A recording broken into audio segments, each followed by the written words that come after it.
નમસ્કાર વિદ્યાર્થી મિત્રો, વિડિયો લેક્ચરમાં આપ સૌનું હાર્દિક સ્વાગત કરું છું. ધોરણ 9 સામાજિક વિજ્ઞાન, પાઠ 5મો, ભારત આઝાદી તરફ પ્રયાણ. આ પાઠના અગાઉના વિડિયો લેક્ચરમાં આપણે સુભાષચંદ્ર બોઝ વિશે વાત કરી હતી. ફરી એકવાર ઝડપથી તેનું રિવિઝન કરીએ તો 23 જાન્યુઆરી 1897ના રોજ ઓરિસ્સા રાજ્યના કટક શહેરમાં સુભાષચંદ્ર બોઝનો જન્મ થયો હતો. તેમના પિતા રાય બહાદુર જાનકીનાથ, જે કાનૂન ક્ષેત્રે સરકારી વકીલ હતા, અને માતા શ્રીમતી પાર્વતી દેવી, કે જેઓ ધાર્મિક વૃત્તિવાળા હતા. કોલકાતાની પ્રેસિડેન્સી કોલેજમાંથી પરીક્ષા પાસ કરી અને વધુ અભ્યાસ માટે તેઓ ઇંગ્લેન્ડ ગયેલા, અને ત્યાં આગળ ખૂબ અઘરી ગણાતી એવી ICS એટલે કે ઇન્ડિયન સિવિલ સર્વિસની પરીક્ષામાં જ્વલંત સફળતા પ્રાપ્ત કરેલી. તેઓ ભારતના સ્વાતંત્ર્ય સંગ્રામમાં ખૂબ રસ ધરાવતા હતા. સુભાષચંદ્ર બોઝ છે તે ભારતના સ્વાતંત્ર્ય સંગ્રામમાં ખૂબ રસ ધરાવતા હતા, જેથી ભારતની બ્રિટિશ હુકુમત સામે સ્વાતંત્ર્ય સેનાની તરીકે કામ કર્યું. તેઓ હિન્દી મહાસભાના સક્રિય કાર્યકર્તા બની અને ત્યારબાદ રાષ્ટ્રીય સ્વરાજ્ય પક્ષમાં જોડાઈને યુવાનોના અતિપ્રિય નેતા નાની ઉંમરે બની ગયા. તેમણે સવિનય કાનૂન ભંગની લડતમાં મોખરે રહી અને જેલવાસ પણ સહન કરેલો. ઈસવીસન 1938માં 41 વર્ષની યુવાન વયે હરિપુરા કોંગ્રેસ અધિવેશનમાં ઈસવીસન 1938માં 41 વર્ષની યુવાન વયે હરિપુરા કોંગ્રેસ અધિવેશનમાં તેઓ પ્રમુખ સ્થાને વરણી પામેલા, અને આ નિમણૂક પામવા જેવી લોકપ્રિયતા છે અને યોગ્યતા છે એ તેમણે પ્રાપ્ત કરેલી, દર્શાવેલી. સુભાષબાબુના ઉદાત્ત વિચારો ને ગાંધીજી સાથે મતભેદ થતા સુભાષચંદ્ર બોઝના ઉદાત્ત વિચારો અને ગાંધીજીના વિચારો સાથે ખાસ મેળ ન બેસતા કોંગ્રેસ છોડી અને સુભાષચંદ્ર બોઝે ફોરવર્ડ બ્લોક નામના રાજકીય પક્ષની સ્થાપના કરેલી. ત્યારબાદ તેઓએ આ રાજકીય પક્ષની પ્રશંસા વધે, લોકમત કેળવાય તે માટે જ્યાં હોય ત્યાં ઠેર ઠેર સભાઓ યોજવી, અવિરત સભાઓ સંબોધવી, દેશમાં પ્રવાસ કરવા અને બ્રિટિશરો વિરુદ્ધ લોકમત જાગૃત કરવા માટે પ્રયાસો કરેલા. અને અંતે બને છે એવું કે હિન્દ સંરક્ષણ ધારાને આગળ ધરી અને બ્રિટિશ સરકાર છે એ તેમની ધરપકડ કરે છે અને કારાવાસમાં પૂરવામાં આવે છે. કારાવાસમાં એક રાજકીય કેદી તરીકે તેમની સાથે અયોગ્ય, અપમાનજનક વ્યવહાર કરવામાં આવે છે. તેને કારણે તેઓ આમરણાંત ઉપવાસ આદરે છે, અને આમરણાંત ઉપવાસ આદરવાને કારણે તેમની તબિયત છે તે ખરાબ થાય છે, અને તબિયત ખરાબ થવાને કારણે તેમને સુભાષચંદ્ર બોઝના જ નિવાસ સ્થાને નજરકેદ રાખવામાં આવે છે. પરંતુ બને છે એવું કે સુભાષચંદ્ર બોઝ છે તે પઠાણનો સૂપો વેશ ધારણ કરી, પઠાણના સૂપા વેશે તેઓ ત્યાંથી નાસી જાય છે અને કોલકાતાથી પેશાવર, કાબુલ, ઈરાન અને રશિયા થઈ અને બર્લિન પહોંચે છે. જર્મનીમાં તેમનું ભારતીયો દ્વારા ઉષ્માભર્યું સ્વાગત થયું. બર્લિન રેડિયો પરથી તેમણે પોતાના દેશ બાંધવોને બ્રિટન સામે જિહાદ જગાવવા અનુરોધ કર્યો, એટલે કે અંગ્રેજો વિરુદ્ધ લોકમત કેળવવા માટે પ્રયાસ કર્યો. જર્મનીમાં હિટલર સાથે ભારતની આઝાદી વિશે ચર્ચા કરી. આ ઉપરાંત તેમણે પહેલાં રોમ અને પેરિસમાં સ્વતંત્ર ભારતને લગતા લશ્કરી એકમો સ્થાપી અને એમાં 3000 જેટલા ભારતીયોની ભરતી કરી. ત્યારબાદ ભારતમાંથી સટકીને જાપાનમાં વસેલા જે હિન્દી ક્રાંતિકારીઓ હોય, હિન્દી ક્રાંતિકારી નેતા રાસબિહારી બોઝે બધા મંડળોને સાંકળતી એક મધ્યસ્થી સંસ્થા એટલે કે ઇન્ડિયન ઇન્ડિપેન્ડન્સ લીગ નામની સંસ્થા સ્થાપી. તેણે ભારતની સ્વાધીનતા પ્રાપ્ત કરવા માટે આઝાદ હિન્દ ફૌજ ઊભી કરવાનો નિર્ણય લીધો અને તેમાં વિશ્વમાં જુદા જુદા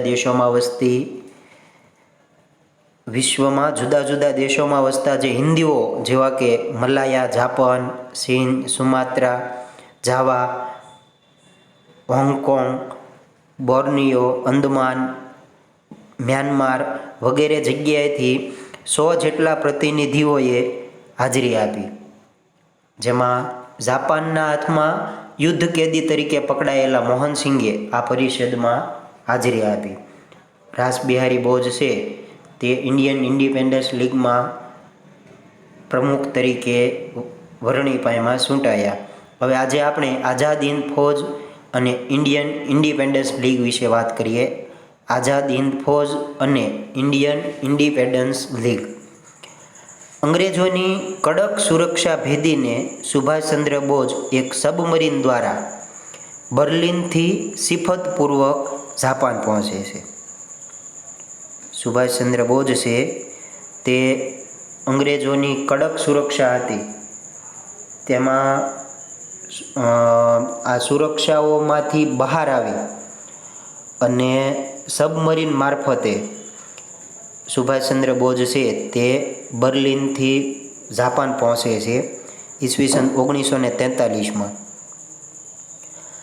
આ એક જબ્બર સાહસ હતું, સુભાષચંદ્ર બોઝ દ્વારા કરવામાં આવેલું એક આ જબ્બર સાહસ હતું. ત્યાં રાસબિહારી બોઝે હિન્દ મુક્તિની આ ફૌજ ઇન્ડિયન ઇન્ડિપેન્ડન્સ લીગની સર્વોચ્ચ નેતાગીરી સુભાષચંદ્ર બોઝને સંભાળી લેવાનું આમંત્રણ આપ્યું. રાસબિહારી બોઝે હિન્દ મુક્તિની આ ફૌજ ઇન્ડિયન ઇન્ડિપેન્ડન્સ લીગની સર્વોચ્ચ કામગીરી છે, સર્વોચ્ચ નેતાગીરી છે, તે સુભાષચંદ્ર બોઝને સંભાળી લેવાનું આમંત્રણ આપે છે. આ ફૌજ માત્ર હિન્દી સૈનિકોની અને હિન્દી અધિકારીઓની જ અને ભારતની મુક્તિ માટે જ લડશે તેમ નક્કી થયેલ.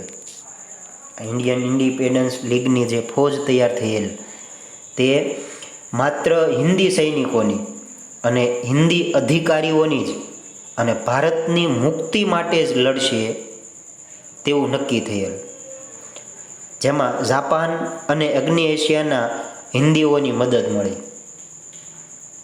જાપાન અને અગ્નિ એશિયાના હિન્દીઓની તેમાં મદદ મળી. જાપાનના વડાપ્રધાન ટોજો સાથે મુલાકાત થઈ. સુભાષચંદ્ર બોઝની જાપાનના વડાપ્રધાન ટોજો સાથે મુલાકાત થાય છે. તેમણે હિન્દને પૂર્ણ સ્વરાજ્ય માટે તમામ પ્રકારની સહાય જાપાન કરશે તેવું નક્કી થયું. આ મુલાકાતમાં તેમણે હિન્દના પૂર્ણ સ્વરાજ્ય માટે તમામ પ્રકારની સહાય છે તે જાપાન કરશે તેવું નક્કી થયું. એટલે કે સુભાષચંદ્ર બોઝ અને ટોજો સાથે જે મુલાકાત થઈ તેમાં જાપાનના વડાપ્રધાન ટોજોએ એવું જણાવ્યું કે હિન્દના પૂર્ણ સ્વરાજ્ય માટે જાપાન છે તે દરેક પ્રકારની સહાય છે તે કરશે. જાપાનીઝ લશ્કર હિન્દમાં આગળ વધે તેમ તેમ કામ ચલાવ સરકાર ત્યાં રચીને ત્યાંનો વહીવટ તેમને સોંપશે. જાપાનીઝ લશ્કર હિન્દમાં જેમ જેમ આગળ વધતું જાય તેમ તેમ ત્યાં કામ ચલાવ સરકાર એટલે કે અમુક સમય મર્યાદા પૂરતી સરકાર ત્યાં રચીને અને ત્યાંનો વહીવટ છે એ આ કામ ચલાવ સરકારને સોંપશે અને જાપાન તેને માન્યતા પણ આપશે. કામ ચલાવ સરકાર સ્થાપવાની આ ઉપરાંત ત્યાંનો વહીવટ છે એ કામ ચલાવ સરકારને સોંપવાનો એ તમામ માન્યતા છે તે જાપાન આપશે. સુભાષચંદ્ર જાપાનથી સિંગાપુર ગયા. ઈસવીસન 1943ની 2 જુલાઈએ સુભાષચંદ્ર બોઝ છે તે જાપાનથી સિંગાપુર ગયા અને ત્યાં સર્વસંમતિથી 4 જુલાઈ 1943 ઇન્ડિયન ઇન્ડિપેન્ડન્સ લીગના પ્રમુખ તરીકે તેમની વરણી થઈ. સર્વસંમતિથી સુભાષચંદ્ર બોઝની ઇન્ડિયન ઇન્ડિપેન્ડન્સ લીગના પ્રમુખ તરીકે તેમની પસંદગી થઈ. સાથોસાથ Rashbehari બોઝે Indian national army Azad Hind ફૌજના વડા તરીકે સ્વેચ્છાએ નિવૃત્તિ લઈ અને સુભાષચંદ્ર બોઝની આઝાદ હિન્દ ફૌજના વડા તરીકે નિમણૂક કરી. રાસબિહારી બોઝે ઇન્ડિયન નેશનલ આર્મી અને આઝાદ હિન્દ ફૌજના વડા તરીકે સ્વેચ્છાએ નિવૃત્તિ લઈ અને તેમની તમામ કામગીરી છે તે સુભાષચંદ્ર બોઝની આઝાદ હિન્દ ફૌજના વડા તરીકે નિમણૂક કરી. તમામ કામગીરી સુભાષચંદ્ર બોઝને સોંપી દેવામાં આવી. ત્યાં વસતા હિન્દીઓને પોતાની માતૃભૂમિને મુક્ત કરાવવા માટે યોગ્ય અને સમર્થ નેતા મળ્યો. ત્યાં વસવાટ કરતા જે હિન્દી લોકો હોય તેણે પોતાની માતૃભૂમિને સ્વતંત્ર કરવા માટે યોગ્ય અને સમર્થ શક્તિશાળી સારા નેતા મળ્યા. ત્યારથી સુભાષચંદ્ર બોઝને તેમણે નેતાજીનું હુલામણું નામ આપ્યું. સુભાષચંદ્ર બોઝને નેતાજીનું હુલામણું નામ આપ્યું. રાસબિહારી બોઝ દ્વારા સુભાષચંદ્ર બોઝને નેતાજીનું હુલામણી નામ આપવામાં આવ્યું. નેતાજીએ સૈનિકોને ચલો દિલ્હી અને તુમ મુझे ખૂન દો મેં તુમ્हें આઝાદી દૂંગા અને જય હિન્દના સૂત્રો આપ્યા. નેતાજીને સૈનિકોને ચલો દિલ્હી તુમ મુझे ખૂન દો મેં તુમ્हें આઝાદી દૂંગા અને જય હિન્દના સૂત્રો આપ્યા. પોતાના કુશળ માર્ગદર્શન દ્વારા આરજી હકુમત એટલે કે સમાંતર સરકારની રચના કરી. તે પણ કામ ચલાવ. કુશળ માર્ગદર્શન દ્વારા સુભાષચંદ્ર બોઝે આરજી હકુમતની સ્થાપના કરી. દક્ષિણ પૂર્વ એશિયાના દેશોનો પ્રવાસ કરીને ત્યાંના ભારતીયો પાસે માતૃભૂમિની સ્વતંત્રતા કાજે તેમણે સર્વસ્વનું બલિદાન આપવાની માંગણી કરી. દક્ષિણ પૂર્વ એશિયાના દેશોનો સુભાષચંદ્ર બોઝે પ્રવાસ કર્યો અને ત્યાં વસતા જે ભારતીય લોકો હોય એ ભારતીય લોકો પાસે માતૃભૂમિની સ્વતંત્રતા માટે દેશને આઝાદ કરાવવા માટે પોતાનું સર્વસ્વ બલિદાન આપવાની માંગણી કરી. હવે આપણે જોઈએ સુભાષચંદ્ર બોઝ દ્વારા કામ ચલાવ સરકારની સ્થાપના વિશે. સુભાષચંદ્ર બોઝ દ્વારા કામ ચલાવ સરકારની સ્થાપના બાબતે આઝાદ હિન્દ ફૌજનું નેતૃત્વ સંભાળતાની સાથે સુભાષચંદ્ર બોઝે કામ ચલાવ સરકારની રચના કરી. આઝાદ હિન્દ ફૌજનું નેતૃત્વ સંભાળતાની સાથે સુભાષચંદ્ર બોઝે કામ ચલાવ સરકારની સ્થાપના કરી, જેમાં તે વડાપ્રધાન અને લશ્કરના સર્વોચ્ચ વડા બન્યા. આઝાદ હિન્દ ફૌજના નેતૃત્વ સંભાળ્યું ત્યારબાદ તેમણે કામ ચલાવ સરકારની સ્થાપના કરી. આ કામ ચલાવ સરકારમાં તેઓ વડાપ્રધાન અને લશ્કરના સર્વોચ્ચ વડા બને છે. હિન્દની આ કામ ચલાવ સરકારને જાપાન, જર્મની, ચીન, ઇટાલી, બર્મા વગેરે દેશોએ માન્યતા આપી. આ કામ ચલાવ સરકાર છે તેને જાપાન, ચીન, જર્મની, ઇટાલી, બર્મા વગેરે દેશો છે તે માન્યતા આપે છે. આ સરકારે હિન્દી ભાષાને રાષ્ટ્રીય ભાષા અને રાષ્ટ્રધ્વજ તરીકે તિરંગો ધ્વજ સ્વીકાર્યો. કામ ચલાવ સરકારે હિન્દી ભાષાને રાષ્ટ્રીય ભાષા અને રાષ્ટ્રધ્વજ તરીકે તિરંગો ધ્વજ સ્વીકાર્યો. આવક માટે જાપાનની સહાય. અગાઉ આપણે જોયું કે સુભાષચંદ્ર બોઝે જાપાનના વડાપ્રધાન ટોજો સાથે મુલાકાત કરેલી અને તેણે ભારત દેશની સ્વતંત્રતા માટે તમામ પ્રકારની સહાય આપશે તેવું જણાવેલું. તો આવક માટે જાપાનની સહાય, આ ઉપરાંત સ્વૈચ્છિક ફાળો, મિલકત વેરો રાખવાનું એવું નક્કી થયું.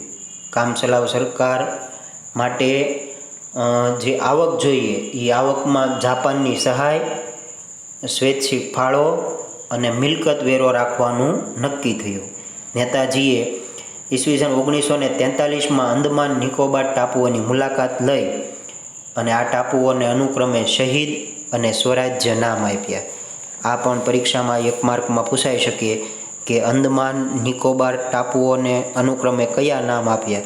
તો નેતાજીએ ઈસવીસન 1943માં અંદમાન નિકોબાર ટાપુઓની મુલાકાત લઈ અને આ ટાપુઓને અનુક્રમે શહીદ અને સ્વરાજ્ય એવા નામ આપ્યા. આગળ આપણે જોઈએ તો અંતિમ તબક્કો અને સુભાષબાબુની શહીદી. અંતિમ તબક્કો અને સુભાષબાબુની શહીદી. નેતાજીના નેતૃત્વ હેઠળના સૈન્યની ટુકડીઓએ રંગૂન, પ્રોમ, ત્યારબાદ કોહિમા વગેરે પ્રદેશો કબજે કર્યા. નેતાજીની જે લશ્કરી ટુકડી હતી તેણે રંગૂન, પ્રોમ અને કોહિમા આ પ્રદેશો છે તે કબજે કર્યા. આ ઉપરાંત ઇમ્ફાલ જે મણિપુરની રાજધાની પણ જીતી લીધી. ત્યારબાદ બીજા વિશ્વયુદ્ધના આ સમયગાળા દરમિયાન અમેરિકાએ બ્રિટન તરફે યુદ્ધમાં ઝુકાવ્યો. બીજા વિશ્વયુદ્ધના આ સમયગાળામાં આગળ આપણે જોયું કે અમેરિકા છે તે બ્રિટન તરફ યુદ્ધમાં ઝુકાવે છે અને જાપાનના જે બે શહેરો હતા, જાપાનના નાગાસાકી અને હિરોશિમા શહેરો ઉપર અમેરિકાએ બોમ્બ વર્ષા કરતા જાપાને શરણાગતિ સ્વીકારી. જાપાનના નાગાસાકી અને હિરોશિમા શહેરો ઉપર બોમ્બ વર્ષા કરતા જાપાને શરણાગતિ સ્વીકારી અને એવી રીતે બીજા વિશ્વયુદ્ધનો અંત આવેલો, જેથી નેતાજીની આઝાદ હિંદ ફૌજને મળતી જાપાનની જે સહાય હતી તે હવે બંધ થઈ ગઈ. કારણ કે અમેરિકા દ્વારા જાપાનના શહેર પર બોમ્બ વર્ષા કરવામાં આવી એને કારણે જાપાન તરફથી સુભાષચંદ્ર બોઝને જે સહાય મળતી, આઝાદ હિંદ ફૌજને જે મદદ મળતી તે બંધ થઈ. તદુપરાંત બ્રિટનના હવાઈ જહાજોની આઝાદ હિંદ ફૌજ ઉપરના બોમ્બમારાને લીધે સ્થિતિ છે તે વધુ ખરાબ થાય છે. બ્રિટનના હવાઈ જહાજોની આઝાદ હિંદ ફૌજ ઉપરના બોમ્બમારાને કારણે સ્થિતિ છે તે વધુ વણસે છે. નેતાજી સુભાષચંદ્ર બોઝ આ કપરી પરિસ્થિતિમાં વિમાન મારફતે બેંગકોક, સાયગોન, ફોર્માસા ટાપુના તાઇપાઈ વિમાન મથકે પહોંચ્યા. સુભાષચંદ્ર બોઝ છે તે આ કપરી પરિસ્થિતિમાં વિમાન મારફતે બેંગકોક થઈ અને તાઇપાઈ પહોંચતા અચાનક બને છે એવું કે પણ વિમાનમાં અકસ્માતથી આગ લાગતા હોસ્પિટલમાં સારવાર દરમિયાન અવસાન પામ્યા. વિમાનમાં અકસ્માતથી આગ લાગતા અને 14 ઓગસ્ટ 1945ના રોજ હોસ્પિટલમાં સારવાર દરમિયાન સુભાષચંદ્ર બોઝ છે તે મૃત્યુ પામે છે. જો કે આ બાબત છે તે આજે પણ વણ ઉકેલ્યું રહસ્ય છે. સુભાષબાબુનું મૃત્યુ કઈ રીતે થયું તે વણ ઉકેલ્યું રહસ્ય છે. પણ એવું જણાવવામાં આવે છે કે સુભાષચંદ્ર બોઝ વિમાન મારફતે બેંગકોક થઈ અને તાઇપાઈ પહોંચતા ત્યાં અચાનક વિમાનમાં આગ લાગે છે અને તેઓ હોસ્પિટલમાં સારવાર લઈ રહેલા તે દરમિયાન 14 ઓગસ્ટ 1945માં તેમનું મૃત્યુ થાય છે. અલબત્ત સુભાષબાબુનું આ વિમાન અકસ્માતમાં જ અવસાન થયું તે આજે પણ એક વણ ઉકેલ્યું, મતલબ એ ચોક્કસ નથી, એ વણ ઉકેલ્યું રહસ્ય છે. હવે આપણે જોઈએ સ્વાતંત્ર્ય પ્રાપ્તિ અને હિંદના ભાગલા. સ્વાતંત્ર્ય પ્રાપ્તિ અને હિંદના ભાગલા. આઝાદ હિંદ ફૌજના પકડાયેલા સેનાપતિઓ ઉપર રાજદ્રોહનો કેસ ચલાવાયો. આઝાદ હિંદ ફૌજના પકડાયેલા જે સૈનિકો હતા તેના પર રાજદ્રોહનો કેસ ચલાવવામાં આવે છે. ભુલાભાઈ દેસાઈ અને જવાહરલાલ નહેરુ ફૌજ વતી કેસ લડ્યા. ભુલાભાઈ દેસાઈ અને જવાહરલાલ નહેરુ આઝાદ હિંદ ફૌજ વતી કેસ લડે છે, પણ બ્રિટિશ સરકારે આ સેનાપતિઓને સજા કરી. બ્રિટિશ સરકારે ભુલાભાઈ દેસાઈ અને જવાહરલાલ નહેરુને સજા કરી, જે પ્રચંડ લોકવિરોધ થતા જવાહરલાલ નહેરુ અને ભુલાભાઈ દેસાઈને સજા કરી. આ સજા લોકો દ્વારા પ્રચંડ વિરોધ થતાં પાછી ખેંચવી પડી અને આ બનાવથી અને મુંબઈના નૌકા વિગ્રહના લીધે અંગ્રેજોએ ભારતને સ્વરાજ્ય આપવા માટે વાટાઘાટો શરૂ કરી. આ બનાવથી અને મુંબઈના નૌકા વિગ્રહને લીધે અંગ્રેજોએ ભારતને સ્વરાજ્ય આપવાની વાટાઘાટો એટલે કે ચર્ચા વિચારણા શરૂ કરી અને બ્રિટનના વડાપ્રધાન એટલીએ જાહેરાત કરી કે બ્રિટિશ સરકાર કેબિનેટ મિશન યોજના મુજબ રચાનાર હિન્દ સરકારને હિન્દની તમામ સત્તાઓ સોંપી અને જૂન 1948 સુધીમાં વિદાય લેશે. વડાપ્રધાન એટલી છે એ એવી જાહેરાત કરે છે કે બ્રિટિશ સરકાર છે તે કેબિનેટ મિશન યોજના મુજબ રચાનાર જે હિન્દ સરકાર છે તેને હિન્દની તમામ સત્તાઓ છે એ સોંપી અને જૂન 1948માં ત્યાં સુધીમાં વિદાય લેશે. દરમિયાનમાં હિન્દના વાઇસરોય તરીકે વેવેલની જગ્યાએ માઉન્ટ બેટનની નિમણૂક થઈ. આ દરમિયાન હિન્દના વાઇસરોય તરીકે વેવેલની જગ્યાએ માઉન્ટ બેટનની નિમણૂક થઈ અને તે વખતે હિન્દમાં ફાટી નીકળેલા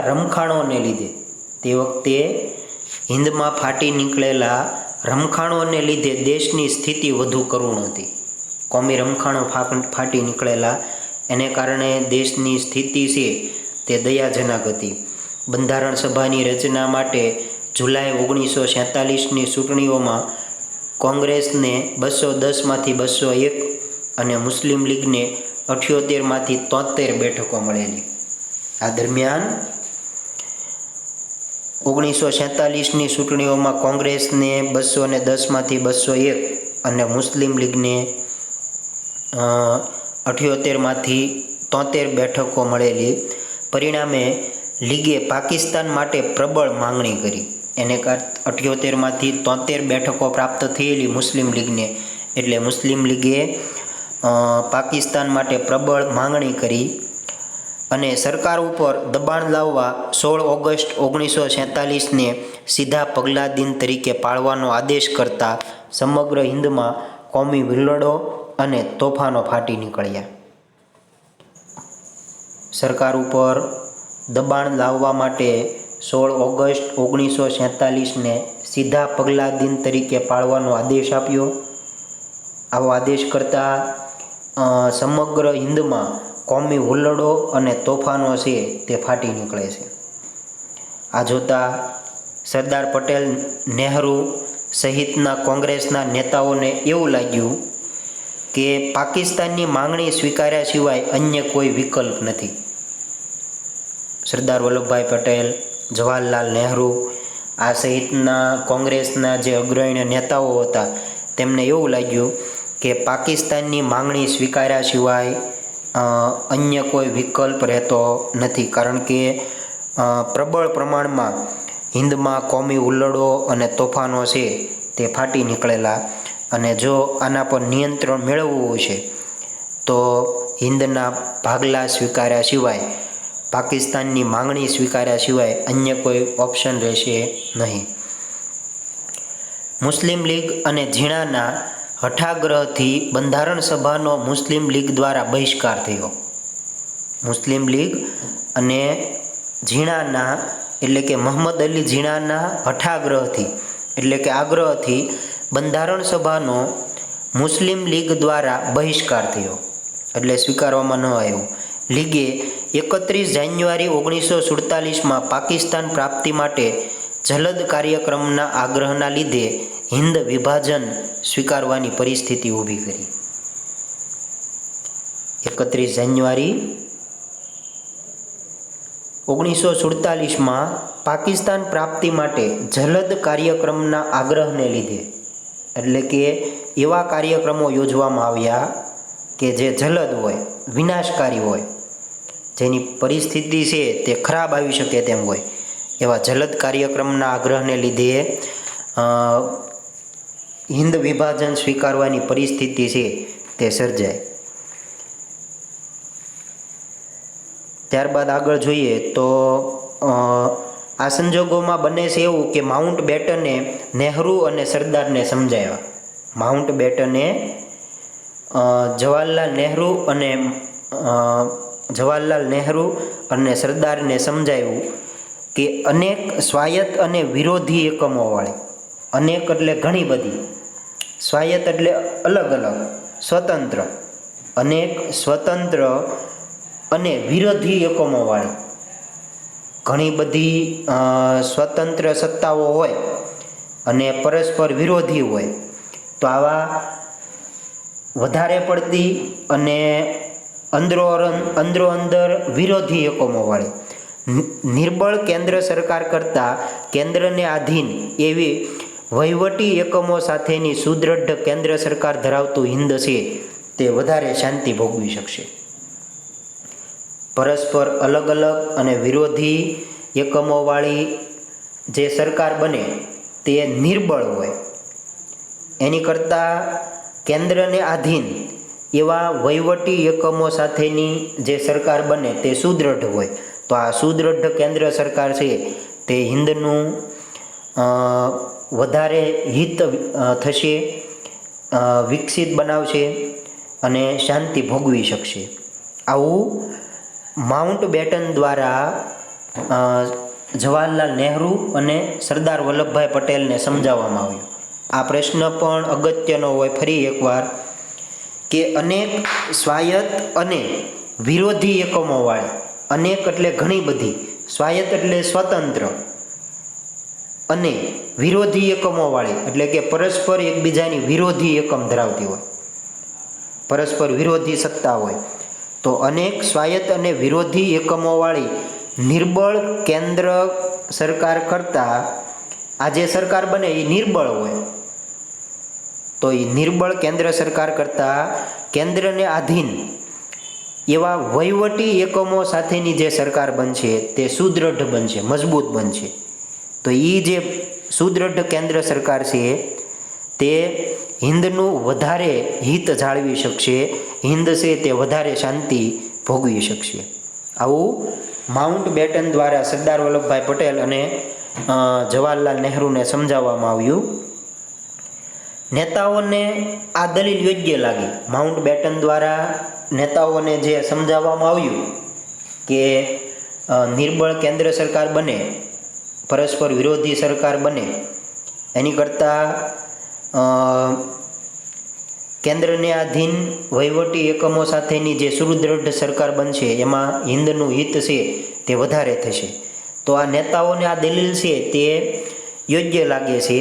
તેઓએ એટલે કે સરદાર વલ્લભભાઈ પટેલ અને જવાહરલાલ નહેરુ એ ગાંધીજી સાથે પરામર્શ કર્યો, એટલે કે ચર્ચા વિચારણા કરી. અને ગાંધીજીએ ના છૂટકે હિંદના ભાગલાની વ્યવસ્થાનો ભારે અહીંયા સ્વીકાર કર્યો. ગાંધીજી છે તેણે ના છૂટકે એટલે કે પરાણે હિંદના ભાગલાની આ વ્યવસ્થાનો ભારે અહીંયા એટલે પણ પરાણે એમ જ થાય આ યોજનાનો સ્વીકાર કરે છે. એટલે કે ભારતમાંથી, હિંદમાંથી અલગ પાકિસ્તાનની મંજૂરી મળે છે અને પાકિસ્તાન છે તે હિંદમાંથી વિભાજન થાય છે. અને ગાંધીજી છે તે આ બાબતને ભારે અહીંયા સ્વીકારે છે. હવે આજે અહીંયા સુધી રાખીએ.